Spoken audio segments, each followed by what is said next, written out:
And we're back. Hello! Welcome to another episode of Me, Myself, and I, an official Confession Stand podcast. Mm-hmm. Today, we'll be reading chapters 51 through 65 of A Court of Wings and Ruin. Mm-hmm. ACOWAR. ACOWAR. The third installment of the A Court of Thorn and Roses series by Sarah J. Maas. Don't ask me to say Ouroboros. Ouroboros? Bora Bora. That's all I'm going to say. Oh my goodness. Good thing we don't have to talk about it in this segment. We have more time to practice. It's brought up, but yeah, we're not going to get into it. We're not going to get into it too much in this section. But what are we going to get into in this section? So a lot of stuff happens. Big things that we're going to see are... we're going to see Grayson in this section, who is Grayson again? Grayson is Elaine's betrothed. He's a human. He's a human of the fae-hating variety. Oh my. We're also going to see our first battle take place with Highburn. We're going to see the Suriel again. Mm-hmm. All right. So yeah, we're starting back off with the Inner Circle plus Nesta. I don't know if she is officially initiated or not. I know Lucian isn't. Inner Circle plus Nesta and Elaine actually is on this excursion as well. And they are at the Illyrian war camp. We meet Lord Devlin. He's a real character. Not a big fan of Amryn or the maid fae that they are. Yes. And there's some sort of what's the word, elitist? He's also kind of woman-hating in general. Yeah, anyone that doesn't have a dick is a problem. But that's kind of consistent with the Illyrian culture, because women are not considered equals. Yep. Mm-hmm. And he does not like Nesta. He makes it very like, and he calls her, "What is this?" And accuses her of being a witch, and Nesta being Nesta is like, yeah, I am. Stirring the pot. Doesn't even know what she's agreed to. She just wants to stick it to him. But you might as well, like, if you have someone in your face combative like that, let them be scared of you, even if they have nothing to be worried about. Well, and we also find out a little bit more what a witch actually means in this world. Mm-hmm. It kind of more brings it up. Do you want me to give you the definition she gave her? Yeah. Witches amass power beyond their natural reserve and use spells and archaic tools to harness more power to them and use it as they desire. I don't think we've seen a witch in this series so far. Mm-mm. No? Nope. I don't think so. Although, I gotta say, this feels like a quintessential Sarah J. Maas nugget. To me, this is just like, he was the most beautiful man I'd ever seen. This is an essential nugget. And we already know that Nesta has this power that everyone can see she has, but doesn't know how to define. And they're trying to mask it from the masses because the Inner Circle knows that it comes from the cauldron. Mm-hmm. But they obviously don't want to divulge that because that's essentially a war tactic at this point. So how do you find that balance? Because people can tell that something's off with her. Something's not right. Right. But how do you go about covering that up? Right. Or giving an answer to that? Right. Mm-hmm. Do you guys think that Nesta could be a witch? Yeah. You think so? Oh, 100%. She went into the cauldron and she's got all the signs of being a witch. It is weird for me to think that a witch and a fae can be the same thing, because I've always known the mythology of witches to be a skill learn because it's spells and... Not necessarily. So what Moore describes in the book is that witches abuse the cauldron's power and take from the cauldron.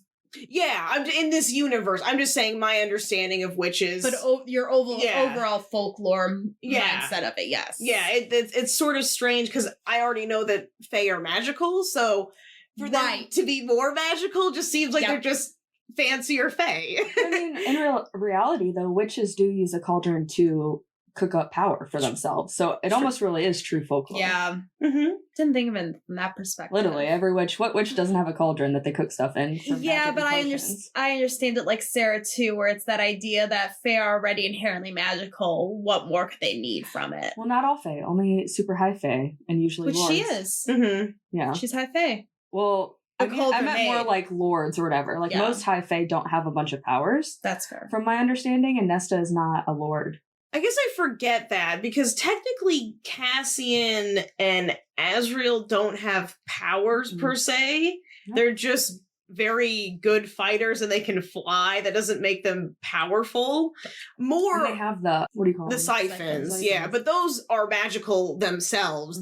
That's not something that they have exerted from their bodies that become magical because of them. They're magic on their own.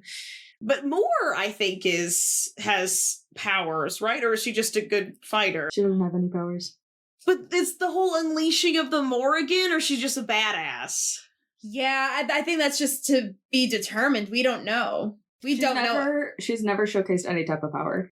Yeah, I don't think so. I mean, the only thing I can think of is when she picks up Feyre while she's having that breakdown in Mist of Fury, which I don't know All if she that's... does is pick her up and walk out. Yeah, but she's got this huge shit ton of power circling her. I think that's Feyre. I thought that was Rhysand's power around her. No, that was Feyre's, but I'm just saying she picked up an atomic bomb that is Feyre. Like, that's gotta be something. I don't think she has any powers. I think she's an Illyrian warrior that obviously had her wings clipped, but I don't think she actually has... No, she's not Illyrian. She doesn't, maybe she she's doesn't not. have wings. No. But then she really doesn't have any power then. She's just a badass, that's it. Yeah. I mean, something else could change in the last couple books. There are those handful of characters that are still intentionally left in the dark, and Moore is one of them, even past Silver Flame. So, I mean, we may find out more about her, but... Right.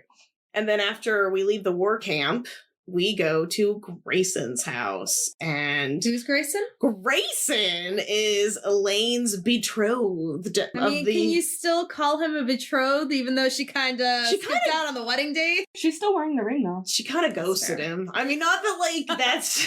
not that that's 100% her fault, but I don't think she was really given the ability to give him an explanation for her disappearance. It's kind of difficult to be like, hey, I'm not a human anymore.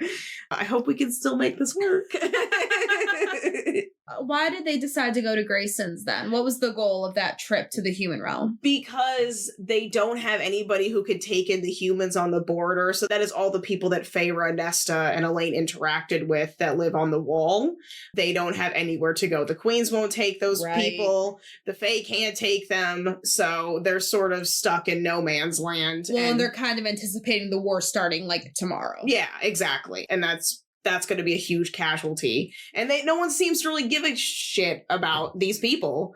So they're going to Grayson because his dad is he's somewhat of influence. Yeah. I don't think he's that powerful. It's definitely, he's a big fish in a small pond. He thinks highly of himself. And he has this impenetrable, I mean, maybe not for magic, but this huge impenetrable fortress filled with weapons, and it's giant and really depressing. I think Nessa had that great line about how they went to a ball at his fortress, and she said she went to funerals that were merrier. Yeah. Which I thought that was very in Nessa taste. But yeah, Elaine shows up to request sanctuary to her engaged. Grayson and his dad, they don't even let them in the fortress. They only let them into the guardhouse, which is sort of a midway point between right past the wall around the fortress and the fortress itself. Oh, it's just so tense. And poor Elaine, I think she was really looking forward to seeing Grayson, and she definitely hoped that things would be, definitely got that sense she had a hope that things were going to be a little bit better. Or at least I think she was hoping for a positive sense of closure. I think she went into it slightly optimistic that things could turn out better, but I don't think she was completely clueless to it. I think she knew that this was great. I think she was hoping to do what she could to help the human realm while also getting some resolution from her previously betrothed, and it did not really go well. I think she really just wanted to see him. Yeah. At the end of the day. It's gotta be hard. I mean, he's all she's been thinking about, I would assume, since the day at the cauldron. So one of the things they did, which I can understand why Grayson would be mad, and it was a long shot in my opinion, but they glamored just Elaine, but not Nesta or anyone else. Which I feel like is such a big, target. I don't know. A red flag, a walking red flag there. Everyone else is, glittery fae, and there's there's Elaine, who's beautiful, but looks very plain and normal. But still just Faye enough Yeah. that you knew that it wasn't her, essentially. You knew something was off about her. Right. So it only worked to an extent, and it clearly didn't work. So what was the point? Well, we know why it didn't work, though, because Jurian already told him and his dad everything. That's right. Mhm. That's right. So it was a failed attempt from the get-go. Gecko. Yeah, that was another surprise of the hour was Jurian. He's a human again. Oh my gosh, that boy. Did you guys believe him when he said that he was working for their cause? No. Yes, but something doesn't make sense to me with the whole Jurian going into the cauldron and becoming human again. How come he went in and became human, but humans went in and became Fae?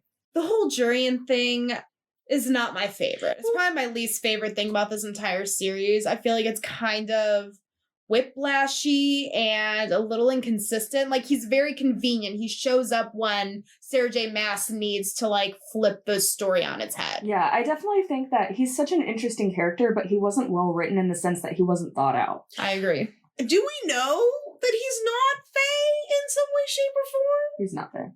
We know that. From right at this moment. But he can't be 100% human. But he is. You would think, but I mean, who knows what that curse and being kept alive did to him? Ugh. You know what I mean? Yeah. From what I gathered, he came back as human, just like obviously pieced together again. Yeah. And his soul was kind of reacquainted with a physical form that just so happened to also look like his original body.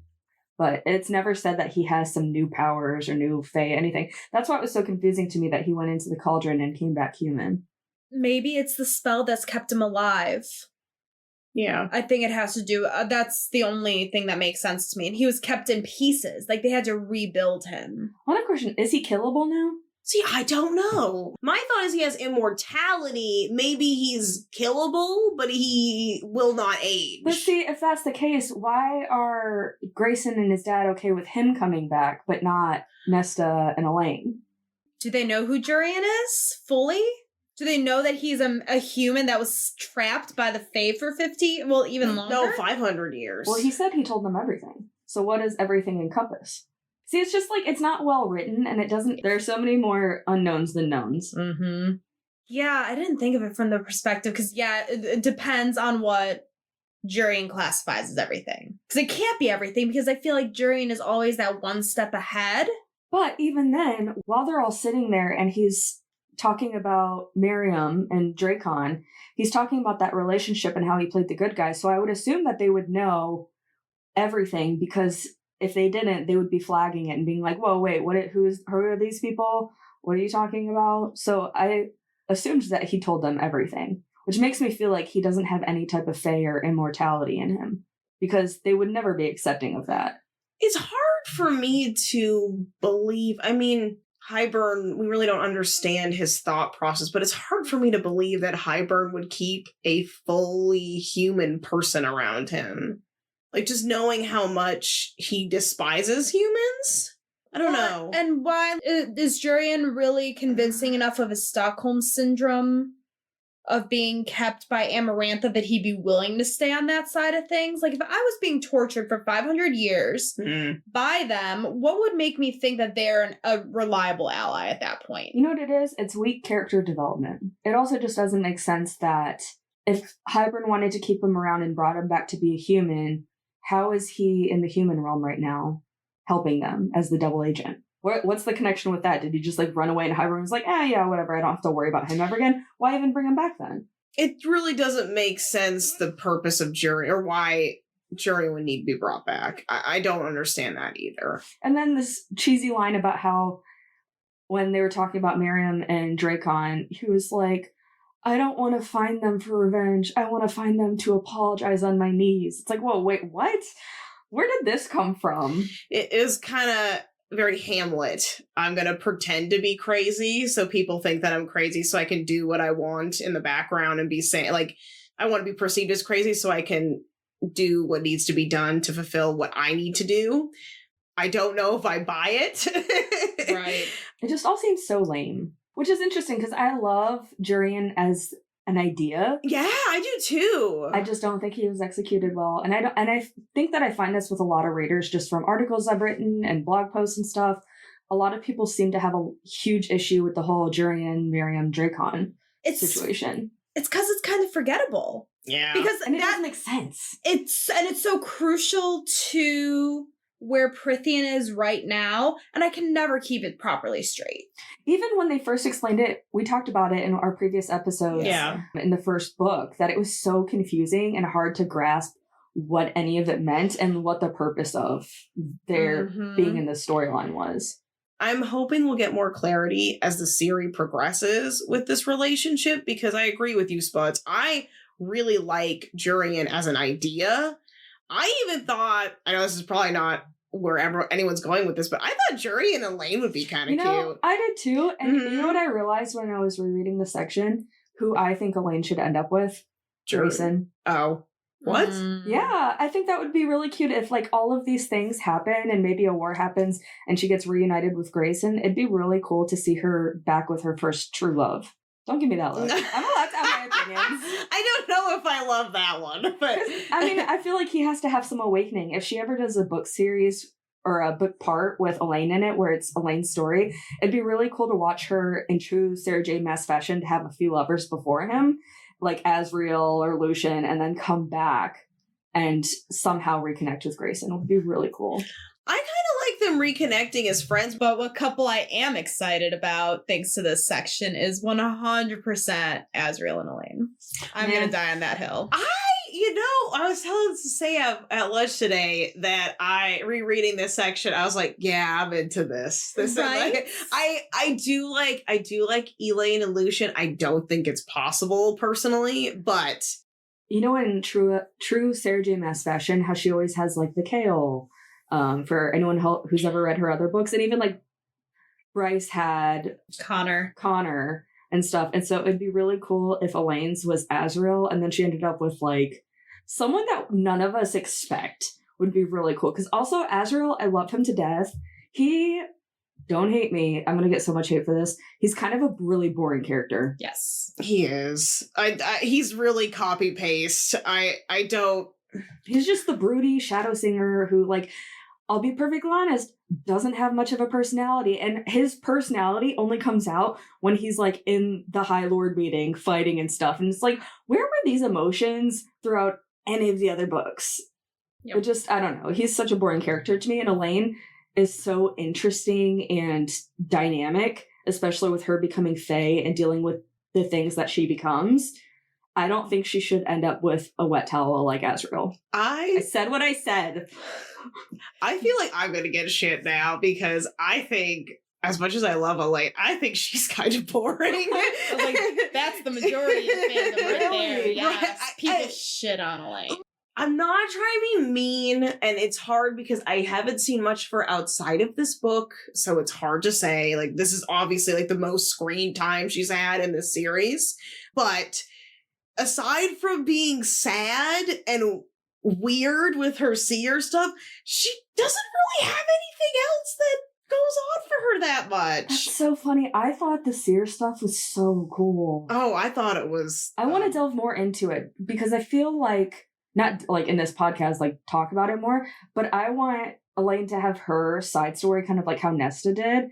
And I want to know more about the seer and kind of what goes on inside her head. Because we've only really seen it from an outside point of view a little bit.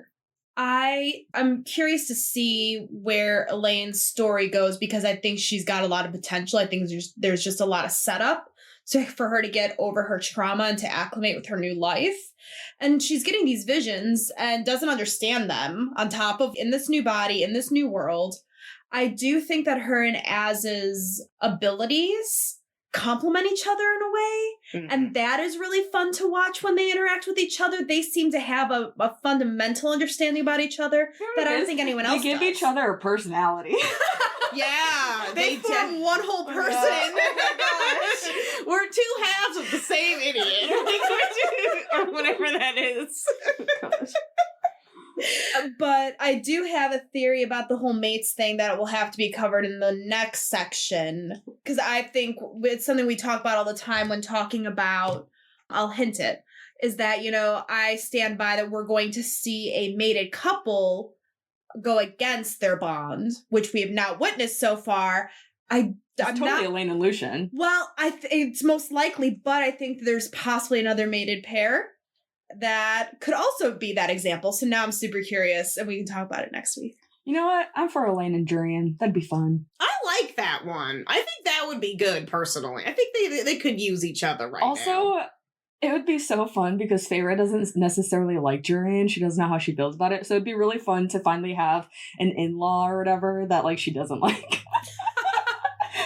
Family drama. Yeah, right. Well, I feel bad for Elaine because it feels like we don't really know this, but I don't want her to have to keep dating people that her family doesn't approve of.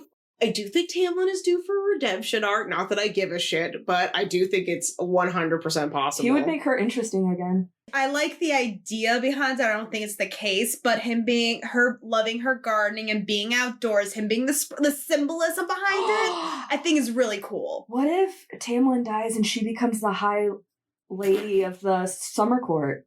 Spring court? Or spring court. That court, the flower court. You know what? Her and Tarquin, I'm down with that too. Like, that'd be cute. That would be. I feel like because he deserves someone. Tarquin's such a sweet soul, and Elaine is so like innocent-y. Like that would be like perfect. Yeah, like, let's that'd be do a sweet that. little couple. I'm gonna do Elaine and Tarquin. I'm gonna just throw that hat in the ring, and I'm gonna hope that someone catches it. I love that she's such a wild card that you could put her with anyone and be like, yeah, that works. This is why I said she's boring. Like I said, copy paste. You could put her with anybody, and it's great. I mean, that sounds horrible. I make her sound like and Marantha comes back and they're mated. No!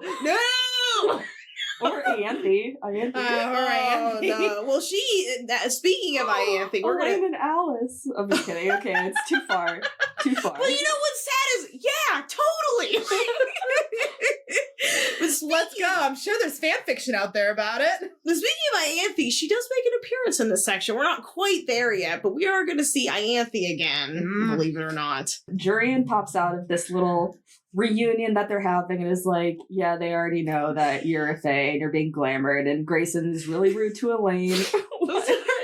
I don't know, when you said pops out, I do always have this idea in my mind when I think of Jurian just popping out of trap doors and like windows. See, I think of him coming out from behind a curtain. Yeah, like curtain, trap door, window.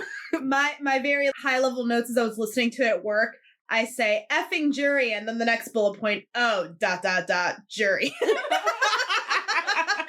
That's not the emotional roller coaster every time this character comes up. I'm pretty sure that's the most relatable thing ever. You never know what you're going to feel when something comes out of that man's mouth. And it's funny because when he's out of the scene, you totally forget about him. Totally.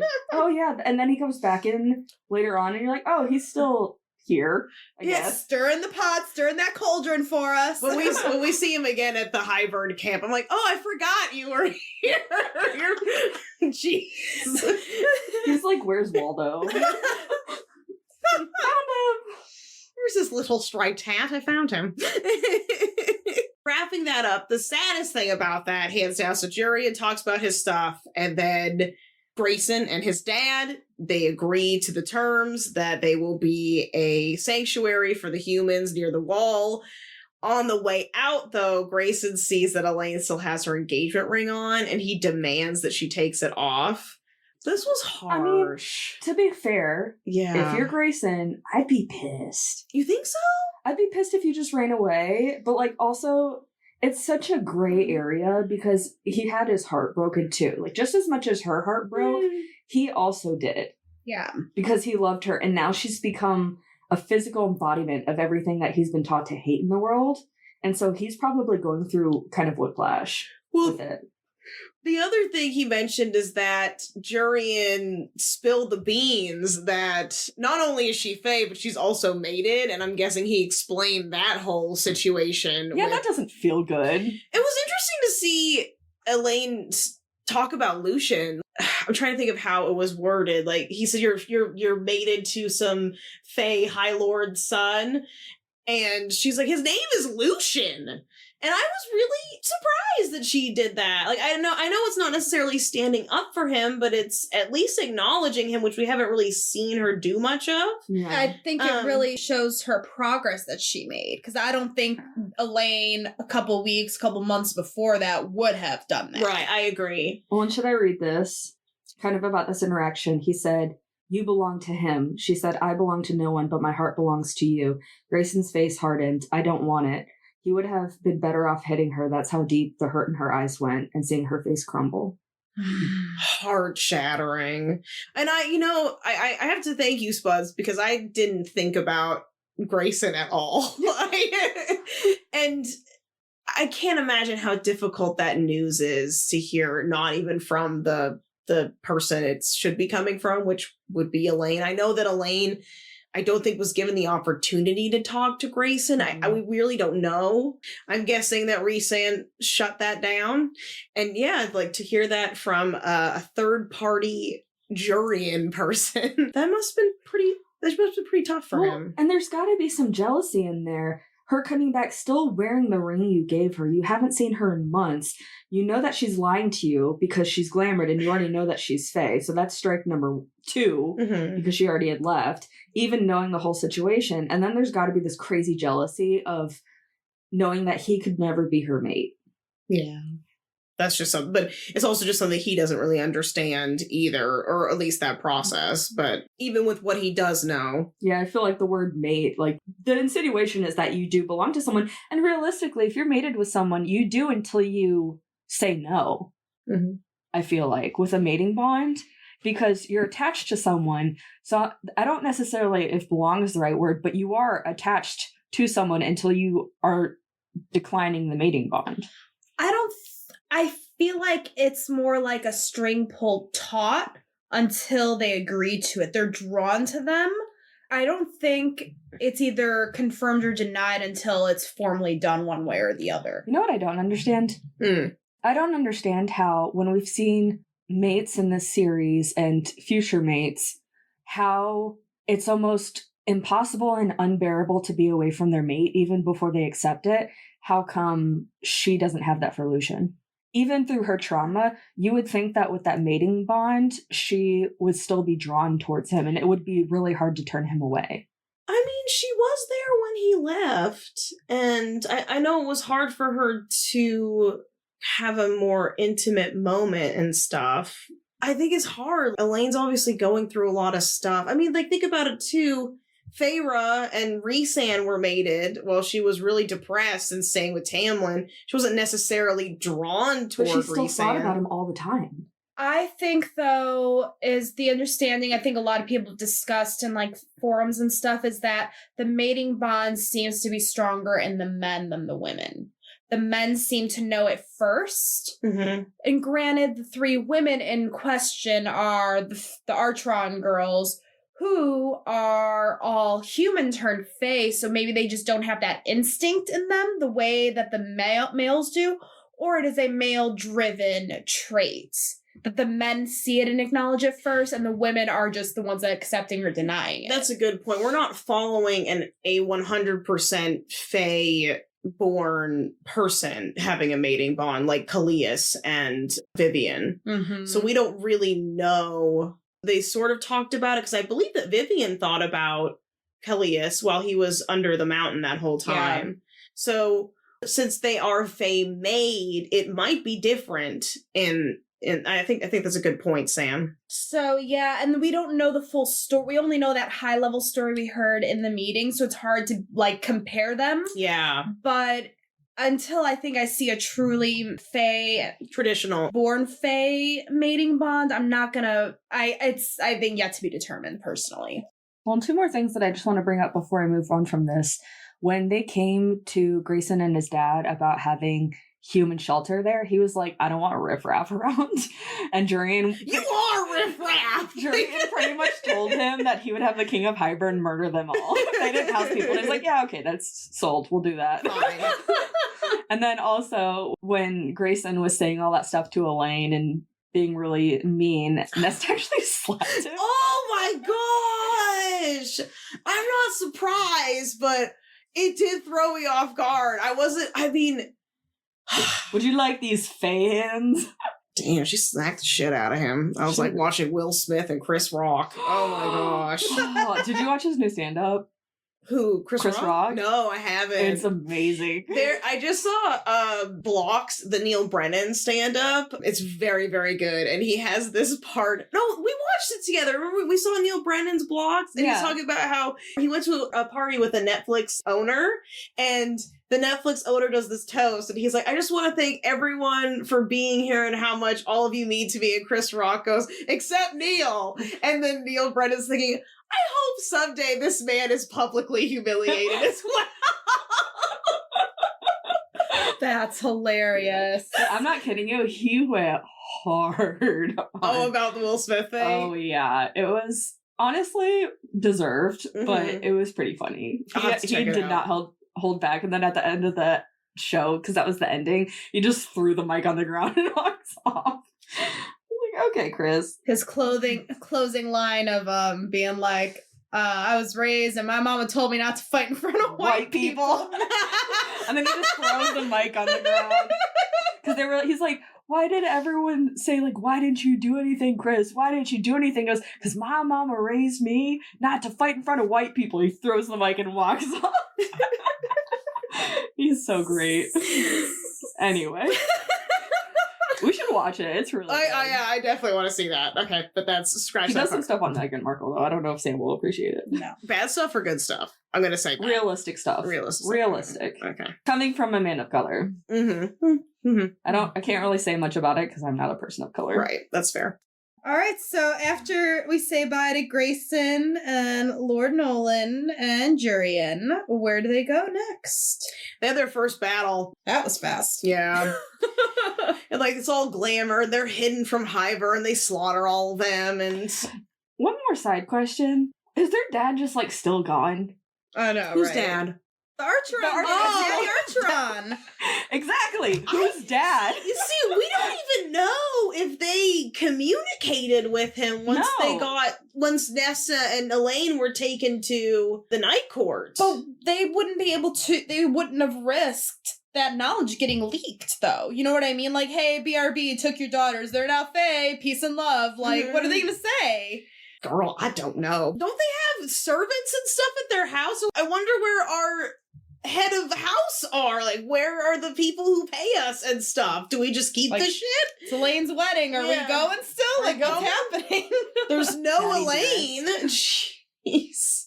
I don't know. I feel like they would have at least written to their dad that he's to be like, hey, the wall's gone, Dad. Maybe the thought is, oh, we'll time it out with when we assume our dad's gonna be home. Our dad's gonna be gone for like 6 to 8 months. So we'll just wait till we get closer to that time frame and we'll meet him halfway. So we can take 6 or 8 months to sort this out. You know what it reminds me of? Marcel the Shell with shoes on when she's talking about her sister. She's like, yeah, my sister. And they're like, what happened to her? She goes, she held onto a balloon or something like that. And like goes away and she goes, well, what do you say? Oh, you know, she's traveling. That's very much Daddy Archeron. You know. She's traveling. The thing is, my sister and I say that to each other all the time. Yeah, that dad, he's really got to push those bear figurines.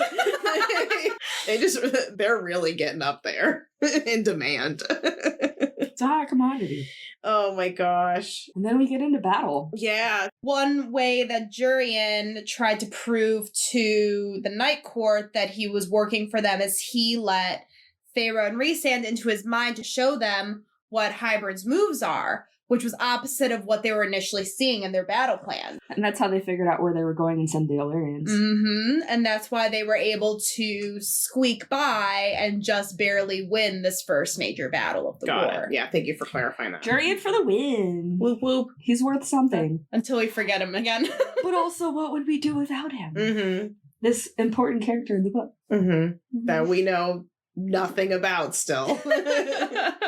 So Jurian surprisingly saved them going into this. And then you can go, let's start our Pharaoh rant about this battle. Let's go. All right, Carbs. Pharaoh decides to take things into her own hands and find the Surreal to get the details of where Hybern and the rest of his army is. Pharaoh does the most dastardly thing ever And she convinces Moore to go into the fight because they need her more than just protecting her and Nesta. They needed more. And she's like, we're just going to stay right here. Don't even worry about us. And then once Moore clears the area, Feyre decides she's going to find the Suriel so she can track down Hybern's army and where the rest of it is and where he's hiding. She gets Elaine to find the Suriel by sending her a picture mentally of what he or she looks like. I don't think the Suriel has a defined gender. I think it's an it.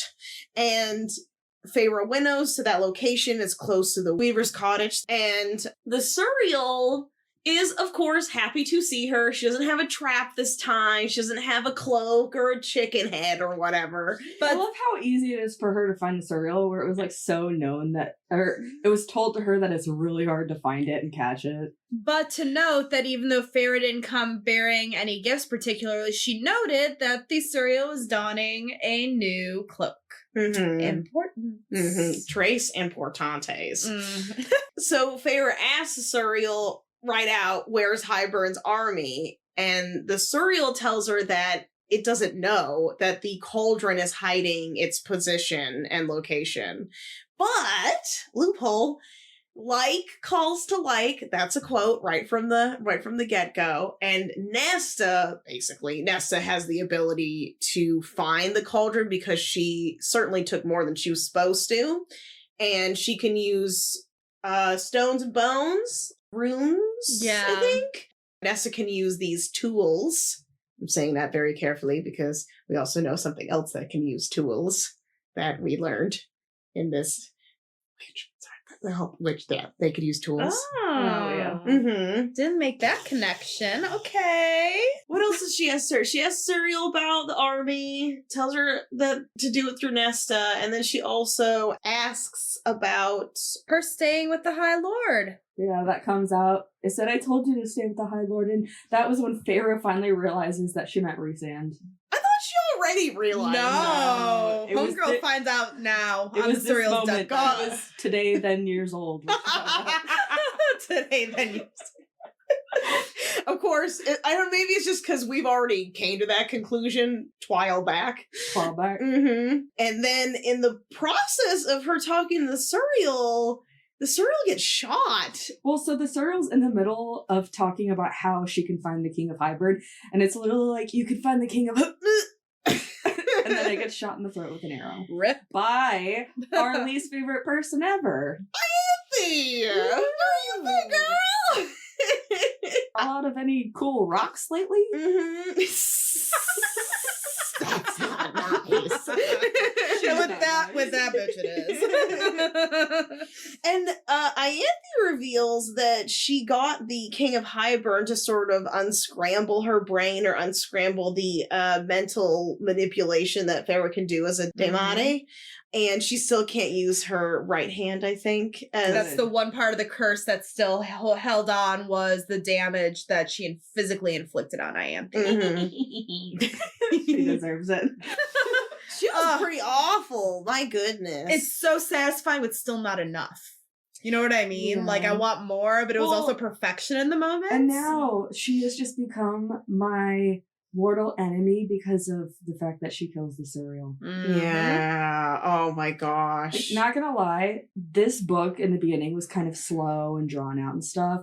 And when all of this stuff was happening, I wasn't really interested in the war battle that was going on right now. And then this side moment where the Suriel dies, I was like, wow, I didn't really need to be hit in the feels that hard right now. Like, this wasn't even a battle related thing. This was like, you just killed my best friend. Yeah, it's just a casualty of spite. Yeah. I mean, if I were Ianthe, I'd be pretty pissed. However, she is awful, so I don't have a lot of sympathy for her. But what'd she get out of... Well, do you think she was aiming for the Suriel or she was aiming for Feyre? No, I think she's aiming for the Suriel. I think she was trying... What does this bitch have against the Suriel? Because she knew that she was using the Suriel as a means to an end to get Feyre. She knew that if she by putting that tracking cloak on the Suriel, knew that Feyre would, with her track record, run back into the Suriel. Do you think And the Suriel knew it was going to die?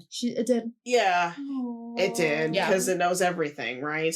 So Ianthe tried to trap the Suriel, which is why Sam mentioned it had a different cloak on. It wouldn't tell her anything, but she gave the Suriel the cloak anyways, which had a tracking spell on it. So that is how they caught up with them. And this is when Feyre takes off running and she runs for the Weaver's cabin, Mm-hmm. hoping that Ianthe will come in tow. And she did. And her guards went into the Weaver's cottage, not knowing the consequences of that. It was also really cool how the Weaver could tell that she had been near the Weaver's brother, which is the bone carver. Mhm. She could smell Yeah. her brother on him. It's weird. Gross. It's weird.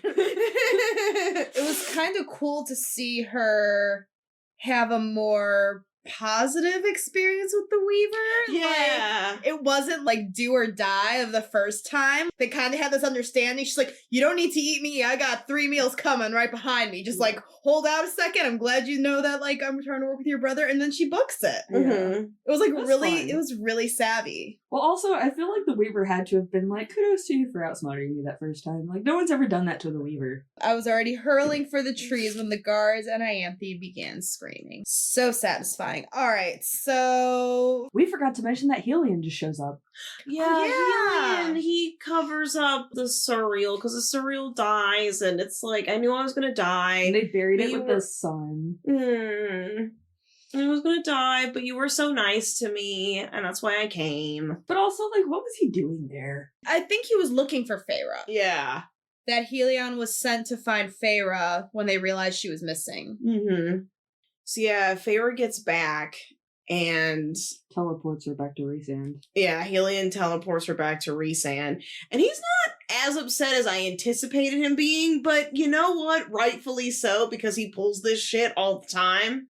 And he was just like, you know what? Just next time, leave a note. But you know who is mad? Mora's been done so dirty in this book. She really has. This is now, what, the 3rd time she's been completely screwed over by her friends. in this book alone. Yeah. Yeah. Well, and then Feyre gets mad at Mor for being mad at Feyre. Feyre's like, Wait, what? Feyre's argument, I think, is so dumb. It makes me angry. Because Mor, I think, has a very valid reason for being upset. Because Feyre's actions shows that her, as the high lady of her court, she doesn't trust Mor to trust in her decision making.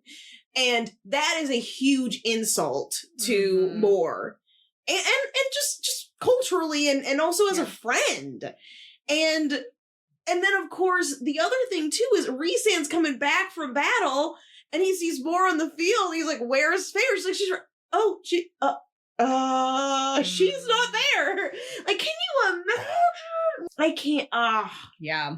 Well, and to be left in that position, she could have just said, yeah, I respect that, but I'm gonna go do this. And I think Mor also brings up, like, because, like, everyone just kind of starts arguing. Rhysand and Cassian start arguing, and Mor and Feyre are arguing, and then, like, everyone's just kind of bickering pointlessly, and it's just Mhm. chaos, even though the one time Rhysand isn't mad at Feyre, he's, like, mad at everybody else, Yeah. unjustly.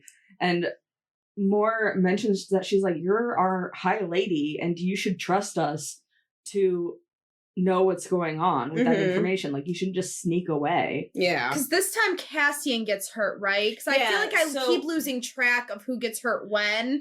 Cassian was super hurt. So Yes, he was... because Azriel's wings were shredded in book 2, so that Mhm. means this is Cassian's wings being shredded in 3. I always mix Well, up the and, order. but Azriel gets hurt rescuing Elaine farther down. But yeah, so what happens is... These damn bat boys. what happens is in this battle is the lines start to break, the battle lines start to break. Yes. And Rhysand tells Cassian to pull back, but he doesn't. He's trying to maintain the line, and he gets pretty badly wounded. And Rhysand is pissed off that he didn't listen to him. And of Mhm. course, Cassian's retort, kind of similar to Feyre when it comes to Mor. They definitely are foils of each other when we think about the arguments. where Rhysand is mad at Cassian for not following his orders, but Cassian disagreed with Rhysand's orders. And then he pulls the ring. And then he pulls the, like, will you abandon us for 50 years? Like, and then Feyre's like, well, you won't fuck Asriel. Yeah. Which is affecting me. Like, Because I am a gossipy bitch. I mean, pretty much. I need to know It's so everything. annoying. I just get so angry thinking about, like, Yeah, I don't know. I legitimately, this is the moment that I really hated Feyre. same. Because it just doesn't make any sense. It almost was like she discredited what Mor was actually saying. It was like, well, you want to talk about lying? How about you're lying to yourself every day about Azriel? And then we find out later on, Mor turned down Azriel. It doesn't make any sense. It doesn't make any sense. She's not even, like, lying per se. She just, okay, maybe she's not being as transparent about her actions, but she's not lying to anyone. She's not like, But it's oh, also not in the middle of a battle. And you know, there's no Right. stakes in it. right. And she's not truly leading him on. She's not. She's not doing anything specifically that's like, oh, Az, look at me, JK stuff. It's so obvious that there's just that awkward tension between them, and that's it. You know what also kind of bothers me about Azriel? There's this, they won't say it, but how Feyre reacted to this, there's this undertone of, well, you had sex with Cassian, why wouldn't you have sex with me? Yeah. You can't see it, but both of them just looked at me and subtly nodded Yeah. with cringe faces. Yeah, it's a cringy moment. You know, if anything, I don't know if it's necessarily associated to Mor herself. I think it's a trauma response of all of the baggage that Asriel has been through. Not like that he feels entitled to more, that he does not feel like he's enough for her. Right. So I think that's where that comes from. But on the surface, 100%, that's what it looks like. But I think it's his own internal trauma Yeah. that's projecting onto what he thought he should have with Mor. Male trauma projecting onto women in a sexual way? What? I've never heard of that. What? Ever. Revolutionary. What a concept that I've never I heard hope of. I sound shocked right now. I don't know. It just none of this makes sense, and the timing in it is just like, Feyre, what are you are acting not like a high lady. There's Like your class just went out the window. I made a note about how Feyre turns into High Fae at around 19, and I was thinking about this whole scene. I'm like, this is so immature. Like, this whole conversation is dumb and immature. And I wonder if we don't give Feyre enough leniency sometimes, because she is 19 years old.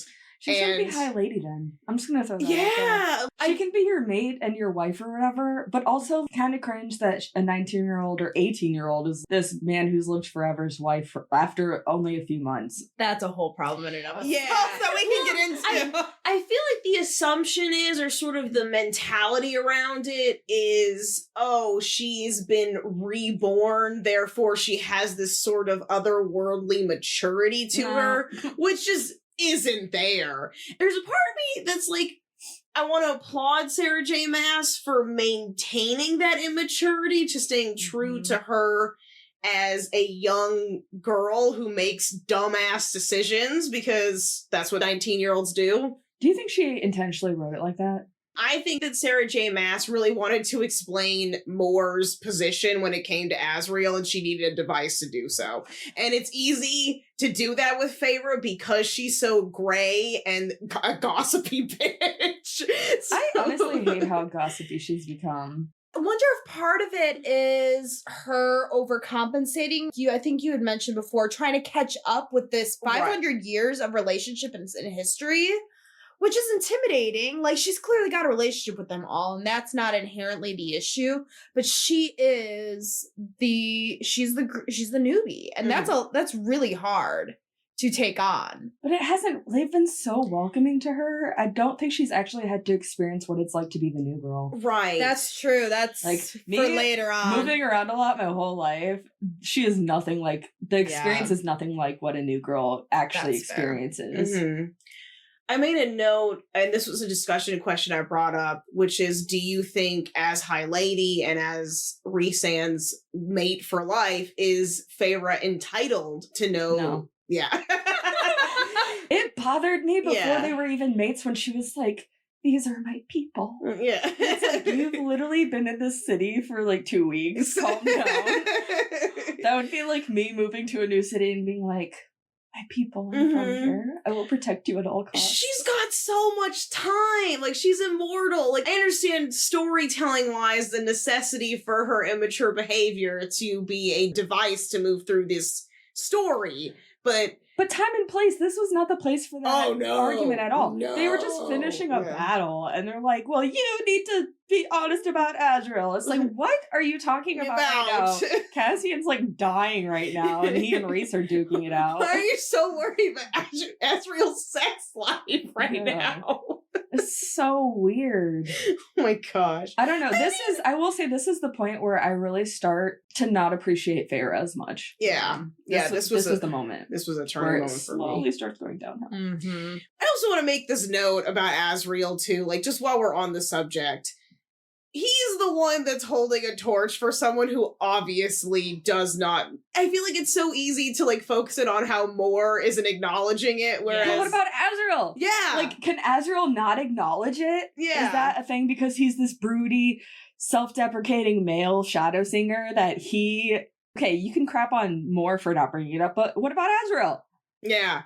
Azrael has just as much power to bring it up. Right. But he's a deadbeat. I said it. Yeah. I said what I said. He's a deadbeat. He shouldn't end up with Elaine. This is my argument. I'm hopeful that maybe Elaine would be someone who might be able to get that deadbeat behavior out of him, but yeah, says every woman ever. Yep. But Azrael, I think, shares just as much as Moore does in all of this, and I think we forget about that all the time because no one ever gives him crap. Yeah, because he's so quiet and broody in the corner. Like, we don't even know. It's like, oh, poor Azrael. We don't want to hurt his little sensitive feelings. He has a sword. like he's fine. He's a shadow slinger. He tortures people for like fun. Mm-hmm. He's fine. Yeah, maybe stop being a weird little voyeur on the wall and do something. Yeah, be a part of this shit. Speaking of other couples, though, can we talk about Cassian and Nesta? It is the tension, man. I mean, we all knew it the moment, and what was it? It was the second book where they meet for the first time in their house. And the tension, and he's like, I hate this woman. This is amazing. It's the new girl meme of like, stop being so mean to me or I'm going to fall in love with you. Like, that is Cassian and Nesta. What's that? I don't remember what it's from, but everyone uses this audio on Instagram and TikTok where it's a guy and he's like, you never pay attention to me and you don't listen to me. And she's like, I'm sorry, who are you? And he goes, exactly. Or he's like, I love that you never pay attention to me. And just like, exactly. I'm just my type.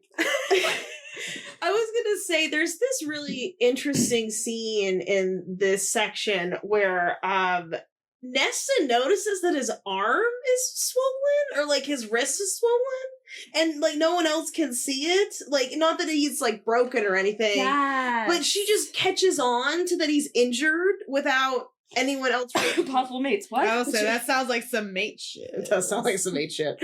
And also, of course, he gets very wounded, and Moore gets in her face. That's like one thing, I don't know if we've talked about this, Moore is being super competitive and mean-ish to Nesta as Nesta and Cassian's relationship is developing and becoming. I don't think Moore ever liked Nesta. I don't think it like became a thing as they started to grow closer. I just think that Moore doesn't like Nesta, period. I think Nesta rubbed everybody the wrong way when they first came to the townhouse. So Nesta? I Never. So I think Moore and Nesta were naturally just kind of butting heads a little bit, and then Nesta and Cassian started doing this thing, and Moore's like, excuse you, that's my best friend. Yeah. You think it's just a matter of... I think she's just a little jealous. Yeah. So not in a friend jealous. Yeah, and a friend jealous because Nesta's so difficult to get. She's really hard to get to know better. A little prickly. She's a little prickly. I think her and Moore could be friends though. Eventually, so maybe in 100 years or so. Like, but I think when it comes to the inner circle ladies, I think Amryn and Nesta like totally make sense as like buddies, and Feyre and Moore. But you know what? Moore's not friends really with Amryn. Right. I don't know. It's so cliquey, and Nesta's not part of the clique, and I feel like that's the only reason why Moore doesn't like her, because she tolerates Amren, even though they're like polar opposites, but she's okay because she's part of the clique. Yeah. You know what I mean? And it's like because it's an outside source. Right. And like Elaine's easy because she's a doormat. Yeah, and no personality. Not too harsh. No, it's accurate. Mm-hmm. No, but Nesta is who she is. She's unapologetically grouchy. And like, even in the beginning of this book, she goes to Grayson and they're like, "You're a fake." She goes, "Yeah, I took something from the cauldron and here's all this stuff and this is what I am now." And they all just kind of look at her. yeah, She's just like, "Yep." not ashamed. Which, And then even the witch stuff. They're like, "Are you a witch?" And she's like, "Yeah." Yeah. I don't even know what that is. I totally am. Sounds about right. And then on the case of Nessa, she uses Amren shows up with the book and with the stones and bones. Stones and bones, friends. Stones and bones. It's totally tubular, man. Let's throw this on a map. It's on a map. It's a map? So before we get into the stones and bones, Moore and Feyre don't make up in this section. No, and Amren actually tells Feyre to like leave her alone. Mm-hmm. So yeah, as they're dishing out the stones and bones. Yeah. The stones and bones. I'm like, honestly, if I were Moore, I would never be friends with her again. Like, Honestly, I wouldn't either. I'd be like, fuck this bitch. Like, I'm gonna go to this. I'm just going out with Tamlin. yeah. Oh my gosh, totally. Just go to Tamlin, bitch, about Feyre. You would relate. Like, you know how she lies, Tamlin? Yeah. You know how she just comes into someone's court and messes it all up? Yeah, I do. Like, I've seen it. Relatable. Just imagining Tamlin. Yeah. I know, right? They could be the best friends. Moore would chew him up and spit him out. Oh, At the end. she's not She's a cat playing with the But mouse. you know what? She's the friend that Tamlin needs. Mm-hmm. She would whip him into shape. Yeah. Yeah. And they could Amber relate would on chew so him up and much. spit him out. Moore would whip him into shape, and if he didn't shave out, then she'd eat him. Also, kudos to Amren for protecting Moore in this moment. Yeah. I know you don't like Amren. No, we'll talk about that in the last section. I don't dislike Amren. I think she has her moments. I love her. I think she's funny. Yeah. No. I will peace out. I think like Nesta, what I do like about Amren is she is, again, so unapologetically herself. Like, Yeah. this is who I am. I'm going to just give it to you straight. In general, I don't love Amren as it's not a character I lean towards personality-wise, but I like Nesta. I appreciate the fact that she's a consistent character. She is unapologetically who she is. She doesn't just randomly start complaining about weird stuff. And she's pretty predictable, which I like that, because Feyre does stuff I don't like. And same with Rhysand as well. Like, these are characters that sort of are very, like, emotionally driven, whereas I feel like Nesta and Amren are very logical in what they are set out to do. So, in that sense, I appreciate her. So she shows up with a book, and she shows up stands in the band. and the stands of the bands to give to Nessa, and Nessa is going to have to reach her cauldron powers out. Her witch stuff. Yeah, her witchy stuff. And she's going to find the cauldron. So it starts to go south. She originally, like, she struggles with it, but then eventually she catches Something. a scent. And she kind of gets into I don't want to say a trance. What's a trance? I think it's pretty accurate. some sort of a trance, and it doesn't look good. Feyre reaches out to her, goes through her mental shields, and sees Nesta in the war tent of Highburn, and she sees the armies, and all of that is becoming mentally aware to Nesta and Feyre by proxy of being there. Durian's there. And Jurian's there with Highburn. Highburn's kneeling over his little table with his map and stuff, and it turns out that his army is no more than 100 miles away from her father's estate on the other side of the wall. They were way far off from where they thought Highburn Yeah, was. so Hyburn's kind of been letting them do cat and mouse into one direction when they're in a totally different place. Mhm. So, And while Feyre's in Nesta's mind in the King of Hyburn's war tent, in Nesta's mind, in the King of War tent. In the library with the candlestick. I was just gonna say, with Going the on pipe. Like, she has this feeling that the cauldron is actually watching them just as much as they're watching the cauldron. right. Mm-hmm. Mm-hmm. Peekaboo. And Feyre tells Nesta it's time to go. They have to go now. And Well, it's interesting because we forget that, like, Nesta is part of the cauldron, but the cauldron is also part of her. mm-hmm.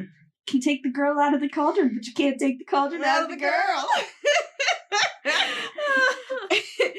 And it sort of, I don't want to say chases them, but they feel its presence as they're trying to get Nesta to take consciousness back.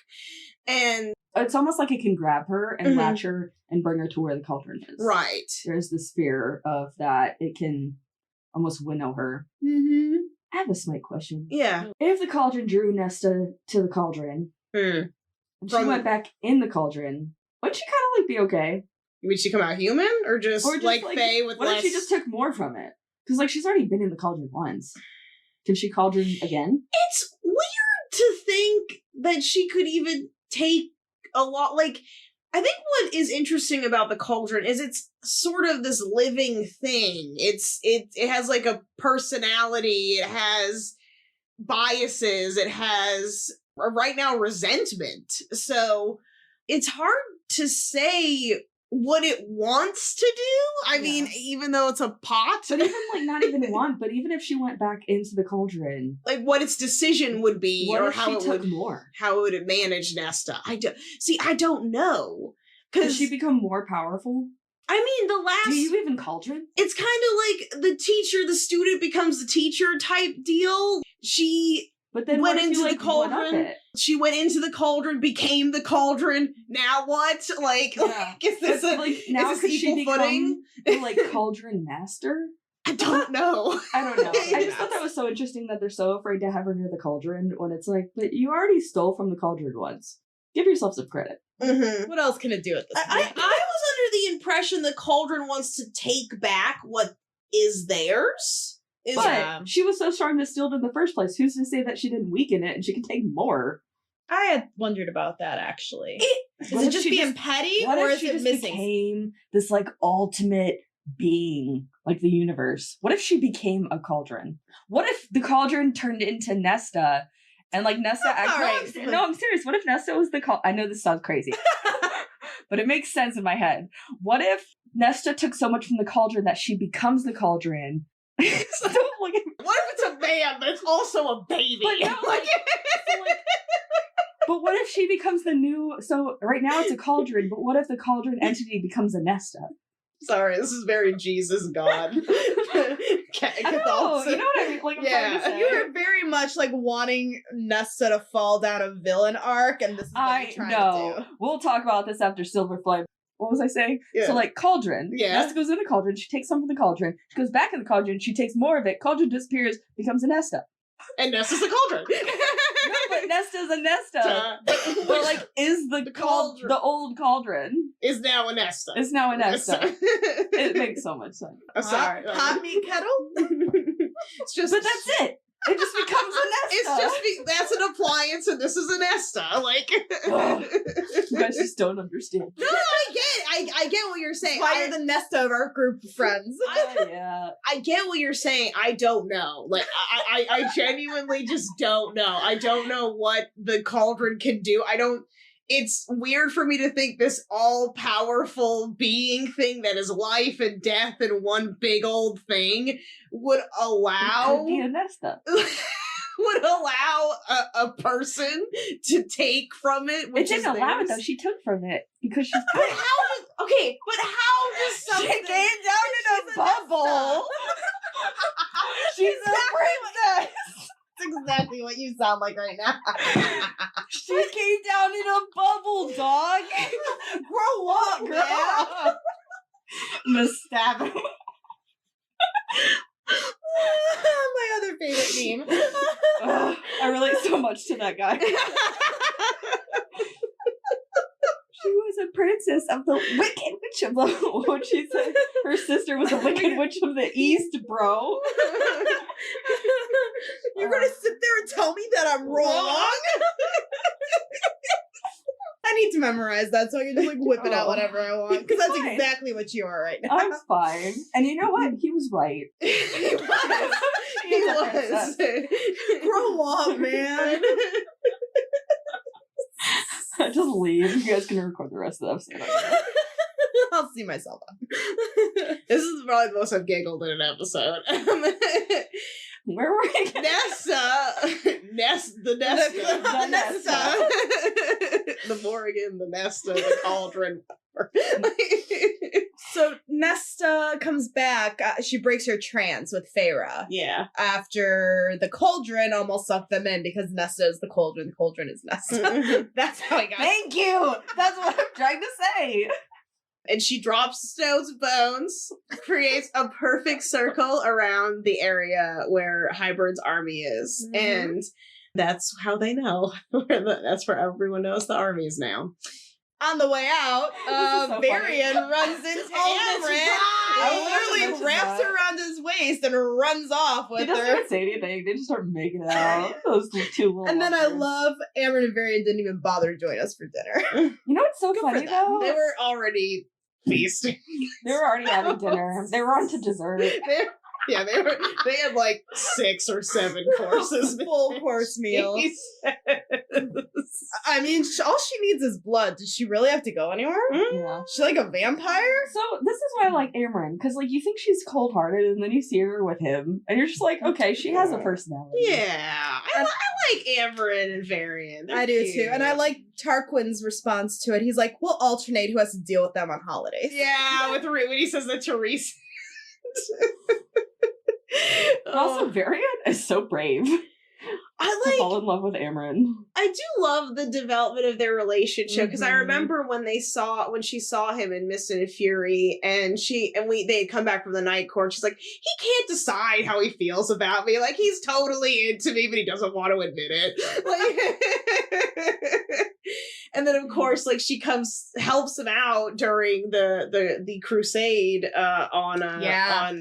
And how Varian had to placate Amren after the blood rubies were sent. Mhm. So Amren didn't go back and like kill all of them for it. He sent her like an extra necklace. I also just love that she can be bribed like that. She's I like, know. oh, it's fine. She's like a dragon. I love that. Well, she Like she knows Feyre more than Feyre knows Feyre because she gave her that jewelry one time, and Feyre thought it would help her do something, and Amren was like, no, it didn't actually do anything. I knew you could do it all along. You just needed something to you just believe needed a in. little trinket to help you get Yeah. through. I knew it. You needed to think that something else was in control. Oh, yeah. Which is so sweet. That's Yeah. that's mother vibes. Yeah, totally. She's the bird that shoves you out of the nest, whether you're ready or not. Whether you know or not. And she's like, look, whether you fall or not, doesn't matter. You'll And learn, like if you'll you grow. die, you You are learn not something. a good bird. Yeah, you're not good at being a bird. You probably should have been born in the first place. So I was right, you were wrong. And then So our little inner circle, our little found fam, they barely get to bed. Like half of them did, the rest of them are moseying on over. And Nesta breaks out of her tent freaking out. She's like, do you hear it? Do you hear it? Do you hear it? And Feyre can tell something's off. And the rest of the inner circle is getting the vibe, but they don't sense it the way that our two maid Fae do. Well, in the Amber shadows. does too. yeah, Oh, Amren, that's what it was. Yeah. it's the three of them. Amren, Feyre, and Nesta all sense that something's wrong, and then Azriel starts to realize because the shadows start creeping in. So anyway, so they're hearing the cauldron. All of a sudden it stops. And they're like, what could it be? Blah, blah, blah. And you know who thinks of this? Azriel Real. is like, where's Elaine? Bum, bum, bum. It's so nice to know that he's not stalking more all the time now. It's just more points for Elaine and Azriel. Yeah. Well, as you can imagine, Elaine is not there. And I think the way they describe it is that the cauldron mimicked a vision or Person. I don't want to say apparition. That's not what I want. Like a It was like a swan song or like Yeah, a siren's call. I was Yeah. thinking of a siren's call. and it of Grayson calling to her. And Yes. Oh, that's yeah, so it's evil. so sad. It's so Promising her love and healing. Oh, hit it right where it hurts. Right. So she, I either sleepwalked or normal walked. Not quite sure. They don't really go into. Maybe. Yeah, just like ooh. I kind of had this idea of like this, just like smoky tendril just grabbing her and just pulling her out of like bed. she like disappears into a mist and just like. She just reminds me of those old tales of like the children sleeping and they come out of their beds because they hear like the woman calling or something. No, nope. But that's what the vibe I got, that it was very creepy. And then they found her cloak still warm from her body at the edge of the woods. Oh. Yeah, so she's barely dressed and it's cold. It's not summer. Never Poor mind, kid. I don't want to say it. So they dressing for Grayson? I'm just kidding. That's not saying it. So they hatch out a plan to get her back. Yeah. So we've got Asriel very insistent on being the one. He's like, I will get her back. I know we talked a little bit about this connection with Asriel and Elaine, or do you think he's just generally like cares about her safety, like as Feyre's part of the inner circle, they're all part of the Night Court. This is his duty as. I think they have a fundamental understanding of each other that no one else does. I stand by that. I think they're just both boring, and he relates to her boringness and is like, we gotta get the other boring back so I don't stand out as much. 2 for 1 personality. Yeah. We're 2 halves of a whole idiot. Really, 2 halves a whole crazy between his shadow slinger and her seeing shit. Like, I think it's just the light and the dark, just wanting to be in balance. And maybe that's why they're both boring. Like, but they're boring on each other's own levels, whereas he's dark, broody, I don't want to talk, and she is beautiful, sunshine, aloof. Yeah, where they're not really saying much of anything, but... And now we add that she's spewing random magical whatever from her seer ability. Yeah. So now she's looking a little cuckoo on top of being aloof. Mm-hmm. So I think she was aloof before this. She was just Elaine? I'm a little worried. We literally talked about in the first episode about how she was just so naive and but everything's fine. So what was their plan to get Elaine back? So dumb. Like, I thought it was okay. So Feyre can, like, all of a sudden just become other people now? No, because she did the same thing as Tarquin when she was getting the book, remember? She shapeshifted. So she shapes into Ianthe. She takes one of Asriel's siphons, which is blue, like the stone that Ianthe wears on top of her head as like a priestess. That was pretty smart. Yeah. And she just kind of like gets a robe together. She does like a sort of Ianthe cosplay, and they go into the war camp. And I have a side note. I was just gonna say the siphon, I think, also helped her repower her magic. She drained so much of it running around during the war too. Yeah. When we were talking about how we don't know if the cauldron actually fills things, Feyre calculated it down that she thinks that the cauldron took Elaine because it was bitter about Nesta taking from the cauldron. Right. So it was like, you took something from me, I'm gonna take something from you. Again, this sort of petty behavior of a pot. Which also is not really the best writing, because the whole thing about the cauldron was that it is not really anything. Like, it doesn't work off of emotions. It's just kind of like the universe. And then all of a sudden it does. Yeah.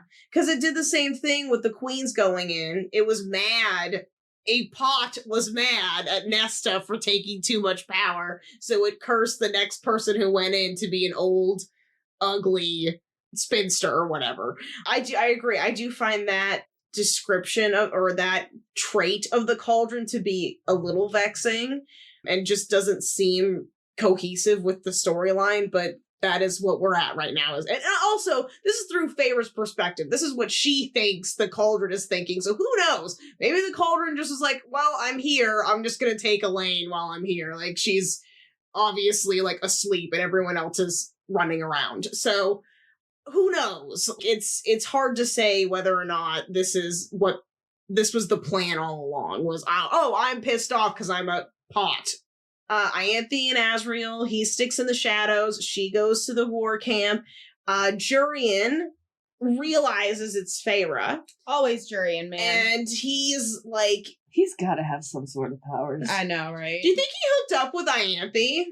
No. Wasn't it implied? He said, you've been after me for months, or something like that. So did he cave, though? I was gonna say, like, do you think he caved? I don't think so.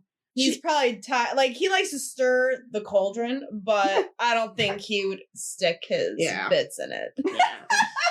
She's kind of gross. Like, Oh yeah, I wouldn't touch that with a 10-foot pole. no. I mean, not to shame women who get around. No, she's just like, I don't like how But she's icky about it. Yeah, she's icky about it. She's rapey about it. Yeah, she forced herself on Lucian. That's what makes it icky. Yeah. She's like, I'm hot. You all want me, so you will be lucky when I jump on you. Yeah, you're welcome. Regardless of anything else. Right. And then Jurian helps him find Elaine, and of course, Feyre sees a child of the blessed being tortured at the war camp, and she starts to have these visions of back under the mountain, and she demands that Jurian help them get the girl out as well. And I was going to ask you guys if you feel like that was her being selfless or selfish, in the sense that did she want to save the girl because she was in pain and she wanted to help this person? Or is this just her having a moment of, I want to make amends for the terrible things that I did and what happened to Claire better? Okay. I was about to say that. It put Elaine at a huge risk, because that Jurian made it very clear. He's like, I don't think you can get out. It's either Elaine or the girl. You gotta pick one. She's like, no, we're doing both. And if she hadn't have done that, she probably wouldn't have been so wounded as she was, because she was shot with an ash arrow, trying to coordinate getting the both of them out of there. And Azriel was wounded very gravely by this. His rings were cut up pretty bad. But he had to carry Elaine. They couldn't get the wards off of her chains in enough time. Right. So he just had to scoop her up, chains and all, and then they were gonna go. So he's a little incapacitated, whereas then that leaves Feyre to do a little bit more of the heavy lifting. But yeah, I feel the same way, Spuds. It's not that I don't think it was the right thing to do. I just think that it really put them all at risk. I'm not saying to not help the kid. It didn't feel as genuine as an act, I think.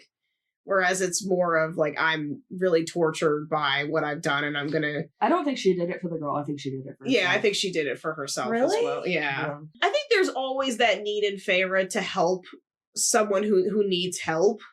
But I mean, Jurian said it too. He's like, look, there will be girls before her, there'll be girls after her. Not that makes it any better, but I just think... I think I would have tried. Mm-hmm. What makes me think that Feyre's intentions were honorable, just to, stir the cauldron again, is she didn't go out of her way to look for survivors. This was one that she saw and thought that there was an opportunity that she could save this person along with Elaine. It's not like she went out of her way to save every single person. And that's what makes me think that she did it because it feels more selfless. Because, at this moment, she doesn't even know where Elaine is. Mm-hmm. And so, I don't know. I feel like I didn't expect her not to save the girl. It was just kind of like, oh yeah, here we go. Yeah. Now Hybrid's gonna find her. Right. You know what I mean? Because she's going to the source. Mm-hmm. It put Elaine at risk and Azriel too. Put everyone at risk. Yeah. You're going into this to do a specific war mission, and you're going off track to, I don't want to say save someone insignificant, because obviously every life is significant, yeah. But it just seems like in the grand scheme of things, it was not the wisest choice. It's always so sad with the children of the blessed, because they so wholeheartedly have faith in Fae, and to be manipulated and tricked and then tortured for it is not that all Fae are bad, but knowing that she's in this war camp because of her trust and faith into something, Yeah. This poor kid. Well, the only big thing left to cover is that on The Great Escape, which was almost really, really bad. On their way out, Feyre gets hit by an arrow and Ash arrow, yeah, that's going to debilitate her quite a bit. And the only way to get out is she has to practice her new flying lessons, so she shapeshifts her wings, and she's trying to get some speed and get some air, and she's doing really bad. She's being chased by hounds. She's using her own bow and arrow, which she snagged, to shoot at these hounds that are chasing her by Hybern, and She's just about not to make it, and she just feels this gust of beautiful spring air like get underneath her wings and just give her that little push she needed. And there's Tamlin, and Tamlin is like tearing apart these hounds and stuff, and she gets away with Azriel, and they get back to the camp. Well, and Elaine. And Elaine, obviously. Somehow Elaine just pops in there. Yeah, Elaine's in there somewhere. Somewhere in the chaos. We always forget about her because she has no personality. And also in this whole fiasco, Jurian, Farrah kind of instructs Jurian to save the child of the blessed. So Jurian put her in position so where she could be. Go Jurian, go Tamlin. No, he did. They both did well. But Tamlin did sacrifice his cover. Yeah, he threw his cover. He did get away. We know that he winnowed. So we know that he got away from the Highburn camp. No, it sucks. Now he has no side. Yeah. He's a nomad or what, I don't know what you call it. The dirty tampon. Yeah, he's a dirty tampon. And then they get back and all the sisters hug. Yeah, they have a good old snuggle fest. And that is where we end today's episode. Mm-hmm. So we're finishing the rest of part 3 up till the end. And the next episode will be covering chapter 66 through 82, and that will be the end of A Court of Wings and Ruin. ACOWAR by Sarah J. Maas. Well, we will see you next time. All right, guys, let's go play some Stance Beans. Stance Beans. Stance Beans. Yeah. All right, we'll see you on the flip side. Bye. Bye.